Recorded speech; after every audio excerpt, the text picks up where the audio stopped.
नमस्कार साथियों, बीपीएससी तैयारी 4.0 के लिए वर्ल्ड हिस्ट्री विश्व इतिहास की क्लास में आप सभी का स्वागत है। रोशन बैच के अंतर्गत विश्व इतिहास के एपिसोड नंबर 9 में आप सभी का स्वागत है।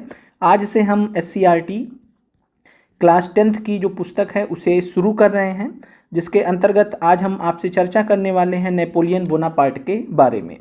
हमारा जो विश्व इतिहास का क्लास चल रहा है, इससे पहले हमने 9th क्लास एससीईआरटी से सारे चैप्टर्स को हमने कवर कर लिया है प्रश्नों के साथ में। इसके बाद हम 10th क्लास एससीईआरटी को किन किन चैप्टर्स को इस बैच में शामिल करेंगे उनके बारे में भी हम आपसे चर्चा करेंगे। आप सभी अभ्यर्थियों को जो हमारे चैनल पर नए हैं, 6 से 8 सोशल साइंस के लिए अगर आप को इस बार TRE 4 देना है तो आप हमारे कंप्लीट बैच के साथ में जुड़ सकते हैं, जिसमें हम आपको टेस्ट सीरीज़ भी प्रोवाइड कर रहे हैं। और हमारे जो सोर्सेस हैं, जैसे हम फॉर एग्जांपल विश्व इतिहास के लिए अगर हम बात करें, सभी अभ्यर्थियों की जानकारी के लिए जो हमारे बैच में पहले से जुड़े हुए हैं, तो हम 6 से 8 SST के लिए सोर्स के रूप में 6 से 8 SST के सारे प्रीवियस ईयर क्वेश्चंस को लेंगे। TGT SST में जो भी प्रश्न आपके विश्व इतिहास से पूछे गए उनको भी हम आपके बैच में कवर करेंगे। साथ में PGT हिस्ट्री में जो भी सवाल आपसे विश्व इतिहास संबंधित पूछे गए हैं उन्हें हम कवर करेंगे। इसके अलावा बात करें तो DSSB का जो भी TGT सोशल साइंस का TGT SST में आपके जो है वर्ल्ड हिस्ट्री के प्रश्न पूछे गए उन्हें भी कवर करेंगे। ये इसके अलावा UP TGT इतिहास संबंधित भी हम आपको कवर करेंगे। तो जितने भी परीक्षाओं में आपसे विश्व इतिहास पूछा गया है उन सभी को हम आपके इस बैच में कवर करेंगे। तो कुछ भी हो जाए, एक भी प्रश्न आपका विश्व इतिहास से छूटेगा नहीं। और साथ में हम आपको NCERT और SCERT दोनों पुस्तकों का हम आपको MCQ भी कराएंगे। तो आपको एक डबल एडवांटेज रहेगा कि आपको NCERT और SCERT से एक भी प्रश्न नहीं छूटेगा। अगर आप हमारे नोट्स और सैंपल्स देखना चाहते हैं, कंप्लीट बैच के टेस्ट सीरीज़ के भी सैंपल्स अगर आप देखना चाहते हैं, तो हमारे व्हाट्सएप नंबर 9517036263 पर मैसेज कर सकते हैं। हम आपको नोट्स भेज देंगे, आप इन्हें देख सकते हैं। अब हम क्लास को स्टार्ट करते हैं। तो हमारी क्लास को स्टार्ट करने से पहले हम आपसे थोड़ा सा SCERT पुस्तक के बारे में चर्चा कर लेते हैं। तो क्लास 10th SCERT जो बिहार की पुस्तक है, बिहार में चलती है, तो बिहार SCERT की इतिहास की दुनिया के नाम से भाग 2 कक्षा 10 के लिए, क्लास 10th के लिए वर्ल्ड हिस्ट्री की किताब चलती है। इसी को हम रोशन बैच के अंतर्गत इसको हम कवर कर रहे हैं। लेटेस्ट एडिशन भी है। और साथ में यहाँ पर अगर हम बात करें तो जो जो चैप्टर्स हम इस बैच में लेने वाले हैं वो हम आपको यहाँ पर दिखा देते हैं। तो यूरोप में राष्ट्रवाद हम इस बैच में कवर करने वाले हैं। समाजवाद एवं साम्यवाद को भी हम इस बैच में कवर करने वाले हैं। हिंद चीन में राष्ट्रवादी आंदोलन, इन 3 चैप्टर्स को हम मुख्य रूप से विश्व इतिहास के अंतर्गत पढ़ाएंगे। इसके बाद के जो चैप्टर्स हैं ये आपके मॉडर्न हिस्ट्री से संबंधित ज़्यादा हैं, तो इनको हम आपको प्रश्न भी करा देंगे। इन सभी चैप्टर्स के हम आपको प्रश्न भी करा देंगे, MCQs भी करा देंगे। तो इससे आपका कुछ भी हो जाएगा, क्योंकि मॉडर्न हिस्ट्री भी तो पढ़ना ही है, तो आपको एक भी प्रश्न आपका कहीं से छूटेगा नहीं। तो ये मुख्य रूप से 3 चैप्टर्स। इसके अलावा हम आपको टॉपिक बाय टॉपिक आपको हम स्टार्टिंग से जितना भी आपका वर्ल्ड हिस्ट्री का सिलेबस है, जो आपने 9th क्लास SCERT में हमने आपको पढ़ाया हुआ है, वहाँ से लेकर हम जो है 1945 तक और उसके आगे भी जो शीत युद्ध वाला है वहाँ पर भी कुछ ऐसे प्रश्न आपसे बन सकते हैं। तो उन सभी को हम आपको इस बैच में कवर करेंगे जो आपकी परीक्षा दृष्टि से महत्वपूर्ण होंगे। तो SCERT की पुस्तक है, और SCERT की पुस्तक में जो पहला यूनिट है, पहला इकाई है, नाम है यूरोप में राष्ट्रवाद, नेशनलिज्म इन यूरोप, और सेम नाम से NCERT में भी चैप्टर है। तो इसलिए हम आपको MCQ के माध्यम से SCERT NCERT दोनों कवर कर देंगे, लेकिन हम आपको बैच में मुख्य रूप से SCERT ही पढ़ाएंगे। कारण ये है कि TRE की परीक्षा में SCERT से ज़्यादा कंसंट्रेट होकर पूछता है, बाकी प्रश्नों के माध्यम से NCERT से भी कवर हो जाएगा। अब ये जो क्लास है यूरोप में राष्ट्रवाद, इस क्लास को स्टार्ट करने से पहले आपको नेपोलियन बोनापार्ट के बारे में जानना जरूरी है, क्योंकि जब तक आप नेपोलियन बोनापार्ट के बारे में जानेंगे नहीं तब तक आपको समझ में नहीं आएगा कि यूरोप में राष्ट्रवाद शुरू क्यों हुआ। तो इसलिए हम इस क्लास को SCERT विश्व इतिहास का पहला यूनिट स्टार्ट करने से पहले हम आपसे नेपोलियन बोनापार्ट के बारे में आज के क्लास में चर्चा करेंगे। आज की क्लास नेपोलियन बोनापार्ट पर रहेगी। उससे पहले हम क्लास को स्टार्ट करने से पहले यहाँ पर हम आपको कुछ जो देश हैं वर्तमान में भी उनको हम आपको दिखा देंगे जो जिनका आपके जहन में रहना आवश्यक है। सबसे पहले हम फ्रांस का लोकेशन यहाँ पर आपको दिखा देते हैं। यहाँ पर जो फ्रांस का लोकेशन था 1815 के बाद, 1815 के बाद कुछ ऐसी स्थिति थी फ्रांस की। फ्रांस के बगल में स्विट्जरलैंड, और यहाँ पर अगर हम बात करते हैं तो ये जो पार्ट आप देख रहे हैं इसको हम ऑस्ट्रियन एम्पायर कहते थे, ऑस्ट्रिया का साम्राज्य। तो ऑस्ट्रिया का साम्राज्य यहाँ पर आप देख रहे हैं कितना बड़ा है। तो सबसे बड़ा यहाँ पर आप देखेंगे तो ऑस्ट्रिया का साम्राज्य आपको दिखेगा। वर्तमान में क्या स्थिति है हम उसके बारे में भी चर्चा करेंगे, जिससे आपके जहन में इन देशों के बारे में एक जो है क्लियरिटी रहे, जिससे आपको कन्फ्यूजन ना हो क्लास को समझने में। और अगर हम बात करें नेपोलियन की, तो नेपोलियन जो कि फ्रांस का पहला सम्राट था, एक तरफ नेपोलियन था तो दूसरी तरफ एक गठबंधन था ऑस्ट्रिया के साम्राज्य का, यानी ऑस्ट्रिया का एक तरफ, दूसरी तरफ प्रसिया का, प्रसिया जिसको आज के आधुनिक रूप में हम जर्मनी के नाम से जानते हैं। तो जर्मनी जो कि ऐतिहासिक रूप से जिसे हम प्रसिया कहते थे, तो प्रसिया का साम्राज्य एक साथ में था, ऑस्ट्रिया का जो साम्राज्य ये भी साथ में था, रूस का जो साम्राज्य था ये भी तीनों एक साथ में थे। नेपोलियन एक तरफ। इसके अलावा जो ग्रेट ब्रिटेन है, यहाँ पर जो आप स्थिति देख रहे हैं ग्रेट ब्रिटेन की, तो ये भी किंगडम मतलब प्रसिया के साथ में, ऑस्ट्रिया के साथ में और रूस के साथ में थे। तो एक प्रकार से आपको इस प्रकार से समझना है कि फ्रांस के जो सम्राट थे, पहले सम्राट थे नेपोलियन बोनापार्ट, वो एक तरफ, और उनको जो चुनौती मिली ग्रेट ब्रिटेन, ऑस्ट्रिया, प्रसिया और रूस, इन चार प्रमुख उस समय के जो देश थे, इन चारों का गठबंधन था एक प्रकार से, जो मुख्य चार देश थे। और इन चारों देशों के एक होने के वजह से अंततः नेपोलियन का पतन भी हुआ, जिसे हम आज की क्लास में चर्चा भी करेंगे। तो हम आज वर्तमान में आपको मैप के माध्यम से भी थोड़ा सा जानकारी दे देते हैं, जिससे आपको एक आइडिया रहे। यहाँ पर आपके सामने विश्व का मानचित्र है। वर्ल्ड के मैप में हम यूरोप पर आते हैं, और यूरोप पर यहाँ पर आपको जैसा कि चित्र में दिख रहा है, यहाँ पर हम फ्रांस का जो नक्शा है उस पर एक बार लाइनिंग कर देते हैं, इससे आपको क्लियरिटी हो जाए।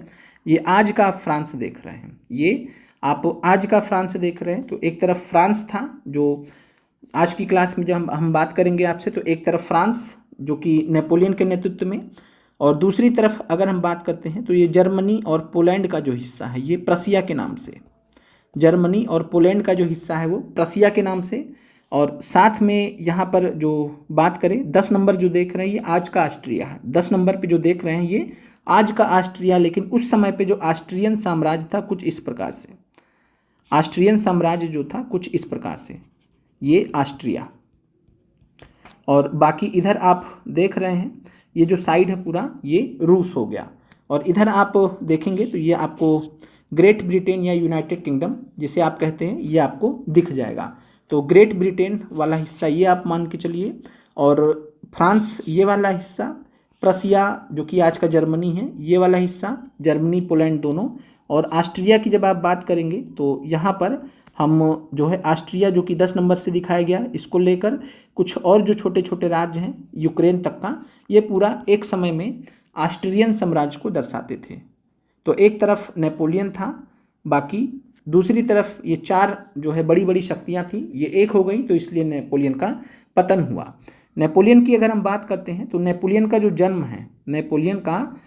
जन्म है ये यहाँ पर आप देखेंगे मेडिटेरेनियन सी, जिसे हम भूमध्य सागर कहते हैं। तो भूमध्य सागर में एक द्वीप है, यहीं पर जो है जन्म हुआ था नेपोलियन का। और साथ में नेपोलियन को एल्बा नामक द्वीप पर 1814 में निर्वासित भी किया गया था पहली बार, वो भी इसी भूमध्य सागर में है। इसके बाद अगर हम बात करते हैं तो यहाँ पर जब आप देखेंगे सेंट हेलेना की बात करें तो दक्षिणी अटलांटिक महासागर में स्थित है। दक्षिणी अटलांटिक महासागर में ये आज के डेट में बात करें तो यूके या ग्रेट ब्रिटेन के अधीन है। सेंट हेलेना द्वीप पर अंततः 1815 में जब अंतिम युद्ध लड़ा नेपोलियन ने, तो सेंट हेलेना नामक द्वीप पर जो कि यहाँ पर आप मानचित्र के माध्यम से देख रहे हैं, यहाँ पर जो है नेपोलियन को निर्वासित कर दिया गया था, जहाँ पर 1821 में नेपोलियन की मृत्यु हो गई थी। तो उम्मीद करते हैं कि ये जो बैकग्राउंड है मानचित्र के माध्यम से भी आपको क्लैरिटी हो गई होगी। अब यहाँ पर हम क्लास को स्टार्ट करते हैं और वर्ल्ड हिस्ट्री का आज का जो टॉपिक है नेपोलियन बोनापार्ट परीक्षा की दृष्टि से कवर करते हैं। और आज की क्लास करने के बाद हमें जो SCERT का पहला यूनिट है यूरोप में राष्ट्रवाद, वो बहुत अच्छे से समझ में आएगा। तो नेपोलियन बोनापार्ट, जिसके बारे में हमने आपसे जो है 1789 की जो क्रांति है फ्रांसीसी क्रांति, उसके बारे में जब चर्चा किया था तब हमने आपसे काफ़ी कुछ चर्चा किया था। आज हम उससे आगे बात करेंगे। तो सबसे पहले हम देख लेते हैं नेपोलियन का जो जन्म है कब हुआ है। 15 अगस्त 1769 को भूमध्य सागर में स्थित कोर्सिका द्वीप की राजधानी अजेसियो में हुआ था। आपसे TGT सोशल साइंस में पूछा गया है कि नेपोलियन बोनापार्ट का जन्म कहाँ पर हुआ था, तो उत्तर था कोर्सिका द्वीप। इसके अलावा आपसे ये भी पूछ सकता है कि कोर्सिका द्वीप में कहाँ पर हुआ था, तो कोर्सिका द्वीप की राजधानी अजेसियो में, जो कि फ्रांस के अधीन था, उस समय फ्रांस के अधीन था, यहाँ पर इनका जन्म हुआ था। तो एक प्रकार से आप समझ गए कि जो नेपोलियन बोनापार्ट हैं उनका जन्म कब हुआ, 15 अगस्त 1769। भूमध्य सागर में स्थित एक द्वीप है जिसका नाम है कोर्सिका आइलैंड या कोर्सिका द्वीप। कोर्सिका द्वीप की राजधानी है अजेसियो, यहाँ पर इनका जन्म हुआ था। कोर्सिका द्वीप ऑलरेडी आपसे TGT SST में पूछा गया, अजेसियो आपसे पूछ सकता है। कुछ इतिहासकारों के अनुसार फ्रांसीसी क्रांति का उत्तराधिकारी सक्सेसर ऑफ फ्रेंच रिवॉल्यूशन, जो कि 1789 में हुआ था, शुरू हुआ था, और फ्रांसीसी क्रांति का जो उत्तराधिकारी है वो नेपोलियन बोनापार्ट को माना जाता है, जो कि सही बात भी है, क्योंकि जब 1789 से लेकर 1799 तक जो क्रांति का चरण चला है, 1789 में क्रांति आई और फिर ये लगभग 1799 तक काफ़ी उथल पुथल रहा। 1799 में फ्रांसीसी क्रांति के दौरान नेपोलियन सत्ता में आता है पहली बार, और अपने आप को जो है ये फर्स्ट कौंसल के रूप में लिख लीजिएगा, हिंदी में भी फर्स्ट कौंसल के रूप में स्थापित होता है। उस समय की बात करें तो राजनीतिक रूप से फ्रांस की सबसे बड़ी पोस्ट थी ये, तो फ्रांस के सबसे बड़े पोस्ट पर ये आता है फर्स्ट कौंसल के नाम से, जो है एक प्रकार से जो फ्रांस की सत्ता है उसको अपने हाथों में लेता है नेपोलियन 1799 में। इसके बाद बात करते हैं तो फ्रांसीसी क्रांति की शुरुआत जब हो रही थी 1789, तो उससे पहले या फ्रांस की क्रांति के दौरान, दोनों ही चीज़ें हैं, फ्रांस की क्रांति के दौरान भी पूछे या फ्रांस की क्रांति के जस्ट पहले, जो फ्रांस के अंतिम शासक थे, शासक का मतलब है रूलर, जो शासन कर रहे थे, तो अंतिम शासक लुई 16वां था। लुई 16वां जो शासक था, इसको आपको ये भी ध्यान रखना है कि जब फ्रांस की क्रांति चल रही थी, अगर आपसे पूछेगा फ्रांसीसी क्रांति के दौरान या फ्रांसीसी क्रांति जब घटित हुई तब फ्रांस का शासक कौन था, लुई 16वां था, याद रखिएगा। इसके बाद हम बात करते हैं 1804 में नेपोलियन बोनापार्ट ने स्वयं को फ्रांस के सम्राट के रूप में ताज पहनाया और स्वयं को फ्रांस का सम्राट, फ्रांस का पहला सम्राट घोषित कर दिया। फ्रांस का पहला सम्राट, फर्स्ट एम्परर ऑफ फ्रांस घोषित कर दिया नेपोलियन बोनापार्ट ने 1804 में। यहाँ पर एक चीज़ ध्यान रखना है कि 1799 से लेकर 1804 के बीच में नेपोलियन क्या था, फर्स्ट कौंसल के पोस्ट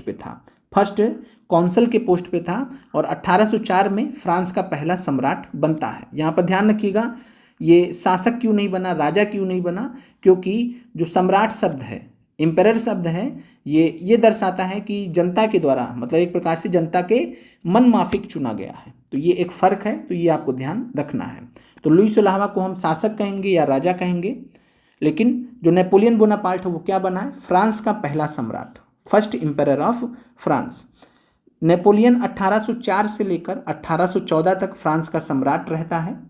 1814 में इसको जो है फ्रांस की जो गद्दी है वो छोड़नी पड़ती है, जिसके बारे में आगे हम आपसे चर्चा करेंगे। नेपोलियन ने 1804 में बहुत फेमस हुआ, नेपोलियन ने 1804 में फ्रांस में सिविल कोड लेकर आया था, जिसको हम नागरिक संहिता या नेपोलियन संहिता के नाम से जानते हैं। 21 मार्च 1804 वह डेट है जब नेपोलियन ने इसे पेश किया था। तो नेपोलियन ने 21 मार्च 1804 को नेपोलियन संहिता को पेश किया था। नेपोलियन कोड का लक्ष्य क्या था? तो नेपोलियन कोड का जो प्राथमिक लक्ष्य था कि कानूनी प्रणाली में सुधार आए और उसे सरल बनाया जाए जनता के लिए। और साथ में जो फ्रांस में जो अभिजात वर्ग है, जो सामंतवादी व्यवस्था है, इनको समाप्त किया जाए। इनके लोगों को जो विशेषाधिकार मिला है इसको समाप्त किया जाए। जन्म के आधार पर जो भी विशेषाधिकार मिले हैं उनको समाप्त किया जाए। अब उद्देश्य की बात करते हैं तो जो एक बड़ा उद्देश्य था वो था नौकरशाही में सुधार करना, रिफॉर्म्स इन ब्यूरोक्रेसी, क्योंकि नौकरशाही से ही सारी चीज़ें आपस में जुड़ी हुई हैं। तो प्रशासनिक प्रणाली को अधिक कुशल एवं जवाबदेह बनाने के लिए नेपोलियन ने सुधार किए। अब नेपोलियन कोड की कुछ विशेषताएं हैं जो आपसे TRE 2 में पूछा गया था। उत्तर यहाँ पर 1 से अधिक था, 3 विकल्प आपके सामने था। TRE 2 में 6 to 8 SST में यह सवाल पूछा गया था। नेपोलियन संहिता 1804 की सिविल संहिता भी कहते हैं। मुख्य विशेषताएं क्या थी? तो संपत्ति के अधिकार को मान्यता दी, सही बात है। कानून के समक्ष समानता रखा, जन्म के आधार पर भेदभाव की समाप्ति। ये 3 चीज़ें थी जो आपके प्रश्न में विकल्प में था। उत्तर यहाँ पर 1 से अधिक था, मोर देन 1 था, और तीनों ही यहाँ पर थे, फर्स्ट, सेकंड, थर्ड, तीनों ही यहाँ पर मुख्य विशेषताएं थी। एक चीज़ आपको ध्यान रखना है कि जो नेपोलियन का जो जन्म हुआ है फ्रांस की क्रांति के फलस्वरूप हुआ है, ये आपको समझ में आता है। और फ्रांस की क्रांति की अगर हम बात करते हैं तो फ्रांस की क्रांति गणतंत्र, प्रजातंत्र,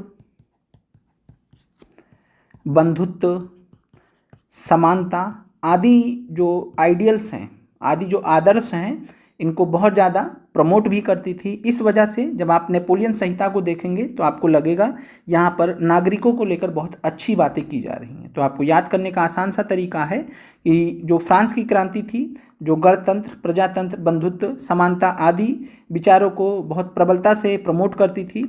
और चूंकि नेपोलियन इसी क्रांति से निकला हुआ था तो इसलिए इसके संहिता में, नेपोलियन के कोड में आपको यहाँ पर चीज़ें दिखेंगी। संपत्ति के अधिकार को मान्यता दी गई, कानून के समक्ष समानता लाई गई, यानी सभी लोग कानून के समक्ष बराबर होंगे, जन्म के आधार पर भेदभाव की समाप्ति हो गई। तो इससे जो सामंतवादी व्यवस्था थी उसको एक झटका लगा। इसके अलावा धर्म की स्वतंत्रता भी यहाँ पर थी। दासता और सामंतवाद की समाप्ति भी की गई। नेपोलियन ने स्कूलों की एक विस्तृत प्रणाली की स्थापना की जिसे लाइसी कहा जाता है। तो ये भी आप ध्यान रख सकते हैं, आपसे पूछा जा सकता है। तो नेपोलियन ने स्कूलों की, विद्यालयों की एक विस्तृत प्रणाली की स्थापना की जिसे लाइसी कहा जाता है। अब इसके बाद हम बात करते हैं तो नेपोलियन ने 1806 में एक बर्लिन डिक्री निकाला, बर्लिन डिक्री जारी किया, या बर्लिन घोषणा पत्र भी इसको आप कह सकते हैं। तो बर्लिन डिक्री या बर्लिन घोषणा पत्र या बर्लिन डिक्लेरेशन 1806 में इसको जारी किया। और इसके माध्यम से नेपोलियन बोनापार्ट ने इंग्लैंड के विरुद्ध महाद्वीपीय व्यवस्था शुरू की, कॉन्टिनेंटल सिस्टम शुरू किया। तो आपसे प्रश्न पूछा जा सकता है कि महाद्वीपीय व्यवस्था किसने लागू की? तो महाद्वीपीय व्यवस्था नेपोलियन बोनापार्ट ने लागू की ना। और महाद्वीपीय व्यवस्था नेपोलियन बोनापार्ट ने किसके विरोध में की या किसके विरुद्ध की? तो इंग्लैंड के विरुद्ध की थी। और यहाँ पर आप ध्यान से देखेंगे तो पाएंगे कि जो ये ब्रिटेन वाला क्षेत्र है, इसको यहाँ पर बीच में आप देखेंगे तो ये पानी का रास्ता है, इंग्लिश पैसेज यहाँ पर स्थित है। अब ये जो हिस्सा है इसको बाकी यूरोप से अलग करना, यही काम करना था नेपोलियन को महाद्वीपीय व्यवस्था के नाम से। तो पूरे बाकी का जो यूरोपीय महाद्वीप है, यूरोप महाद्वीप है, उससे ब्रिटेन को अलग कर देना, इंग्लैंड को अलग कर देना, ये मकसद था नेपोलियन के महाद्वीपीय व्यवस्था का।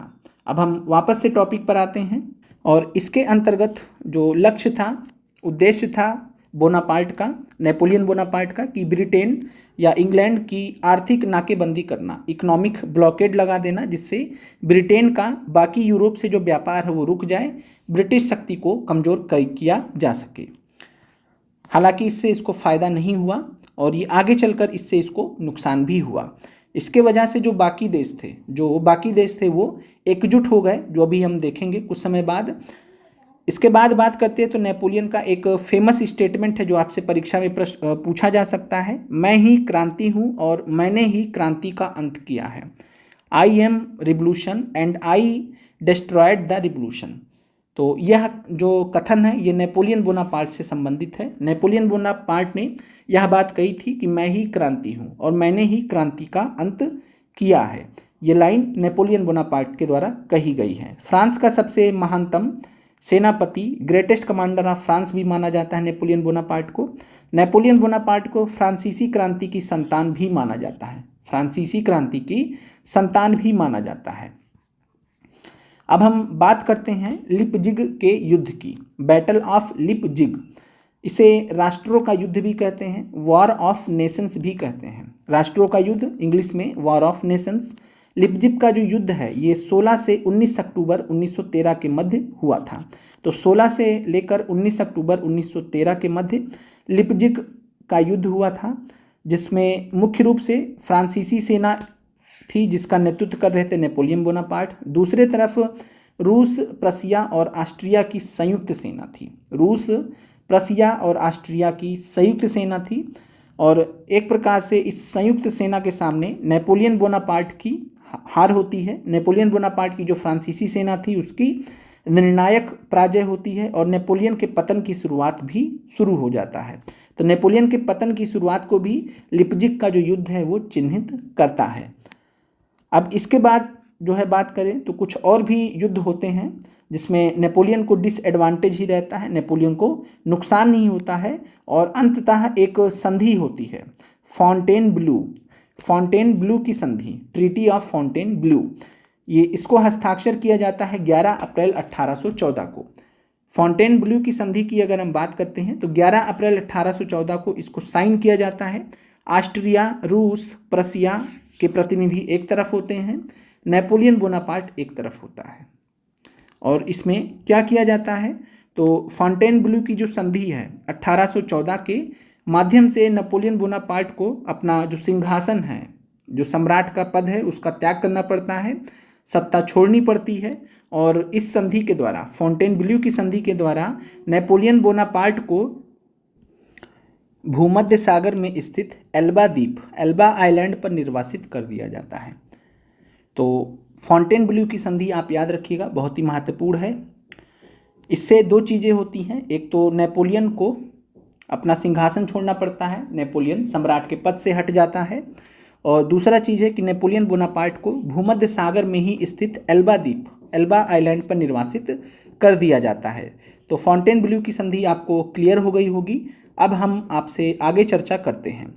फिर बात करते हैं नेपोलियन की। तो नेपोलियन 4 मई 1814 को, साइन तो यहाँ संधि 11 अप्रैल 1814 को हो गई थी, लेकिन नेपोलियन को जब भेजा जाता है एल्बा द्वीप पर, हालांकि जो एल्बा द्वीप है उसकी जो संप्रभुता है उसको नेपोलियन को दी जाती है, लेकिन नेपोलियन वहाँ से भाग ना पाए ये चीज़ भी सुनिश्चित करने का प्रयास किया जाता है।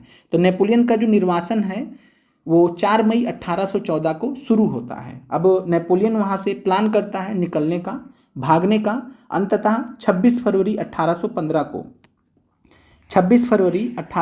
को नेपोलियन लगभग अपने जो 1100 वफादार सैनिक रहते हैं उनके साथ में एक फ्रांसीसी युद्धपोत था जो 1811 में बना था। फ्रांसीसी युद्धपोत जो 1811 में बना था, जिसका नाम था ब्रिग इन कॉन्स्टेंट। तो कॉन्स्टेंट वर्ड है, आगे इन लगा दीजिए, इन कॉन्स्टेंट। तो ब्रिग इन कॉन्स्टेंट नामक फ्रांसीसी युद्धपोत से, यानी ये युद्ध वाला जहाज है, ऐसा जहाज जिसमें युद्ध से संबंधित सारी व्यवस्थाएं होती हैं। तो लगभग ये 1100 सैनिकों के साथ में बड़ा जहाज रहता है, ब्रिग इन कॉन्स्टेंट नामक, जो 1811 में फ्रांसीसियों ने बनाया था।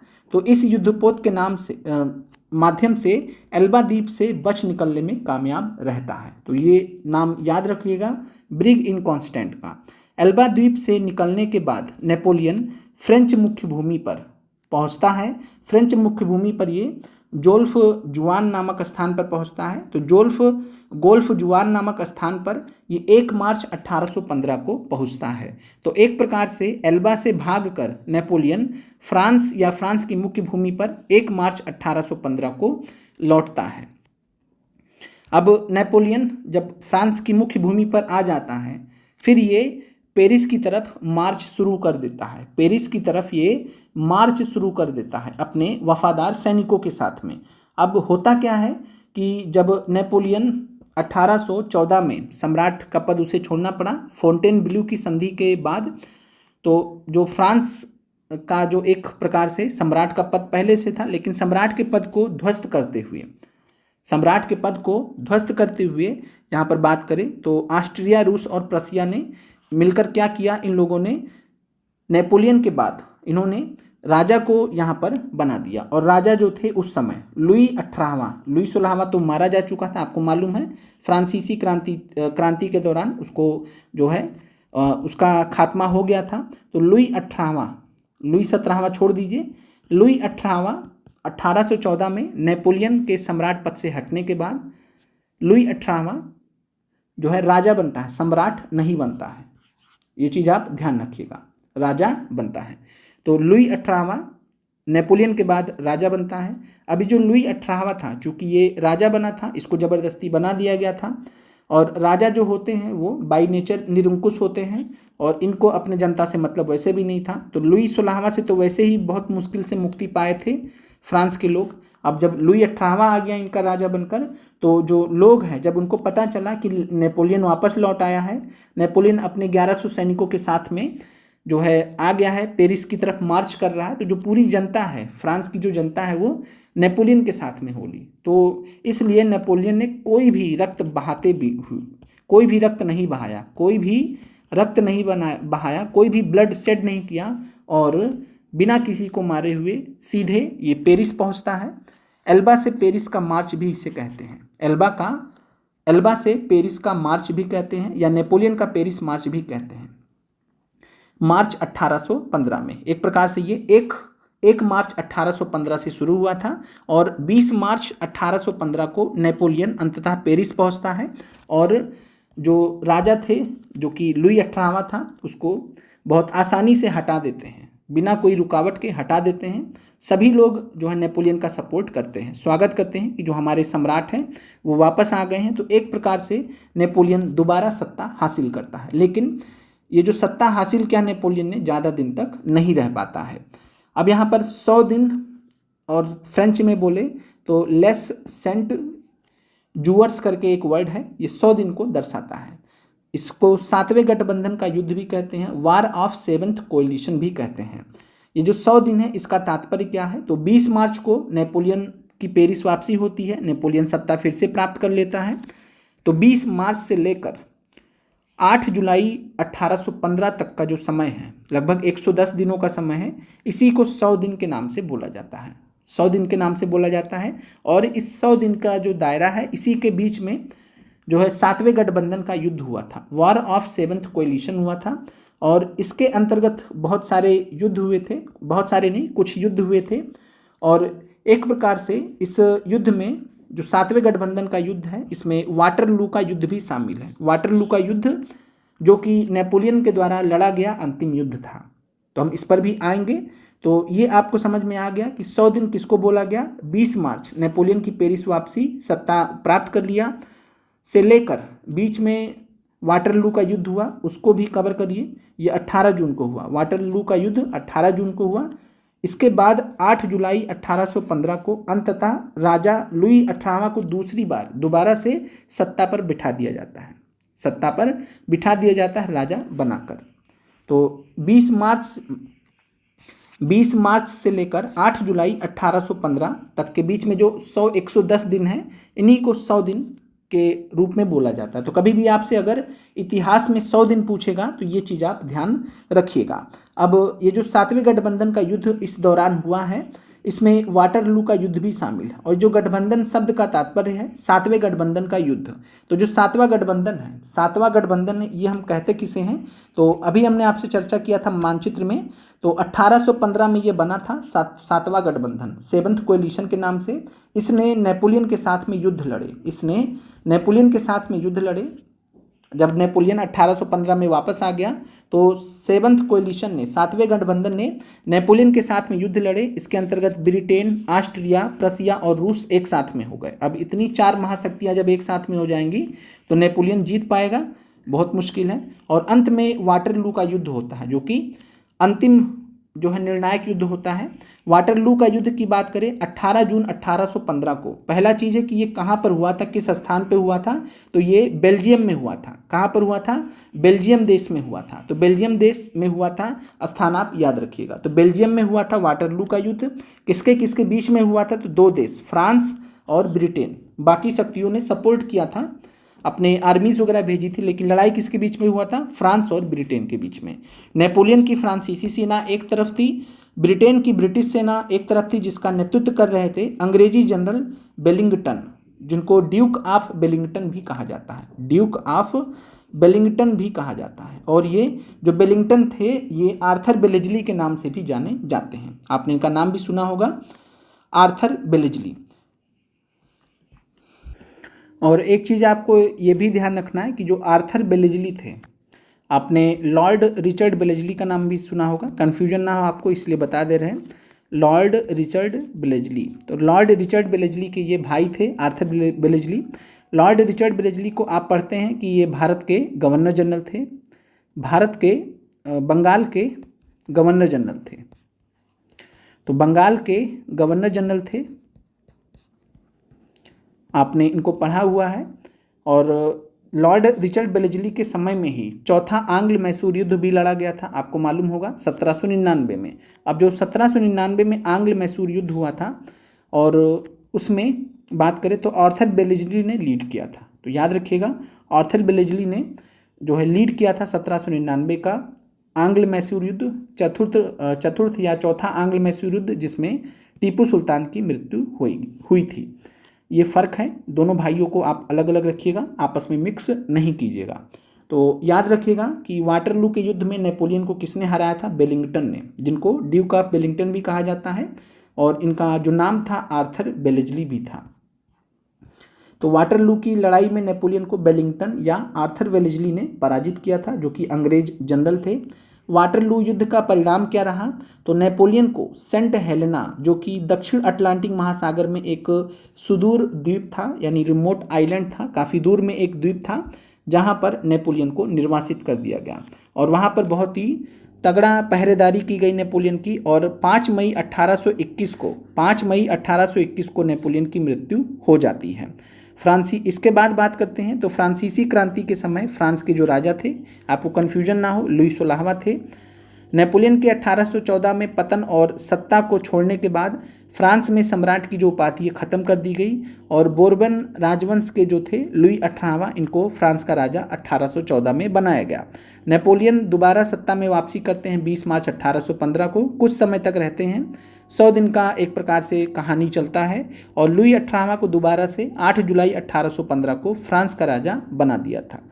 तो आज की क्लास से आपको क्लैरिटी आ गई होगी। अब यहाँ से जब हम आपसे नेक्स्ट क्लास में यूरोप में राष्ट्रवाद के बारे में चर्चा करेंगे तो आपको ज़्यादा अच्छा लगेगा। साथ में अगर हम बात करें तो ये जो बैकग्राउंड है, ये जो पृष्ठभूमि है आपकी नेपोलियन बोनापार्ट की, जिसमें इन्होंने जो सुधार यहाँ पर किए, जो सुधार इन्होंने फ्रांस में किए, वही कुछ सुधार इन्होंने जो देश ये जीतते गए, बहुत सारे युद्ध लड़े थे नेपोलियन ने, तो जिन जिन देशों को ये जीते अपने अपने समय में, इन पर इन्होंने जो है वो चीज़ें लागू की। इसलिए एक प्रकार से जो राष्ट्रवाद का जो एक बीज है, जैसे जर्मनी, जैसे कि इटली, जर्मनी और इटली जैसे देशों में जो राष्ट्रवाद का जो बीज है वो प्रस्फुटित हुआ, तो उसका एक बड़ा कारण नेपोलियन भी रहा है, जो हम अगले क्लास में आपसे चर्चा करेंगे।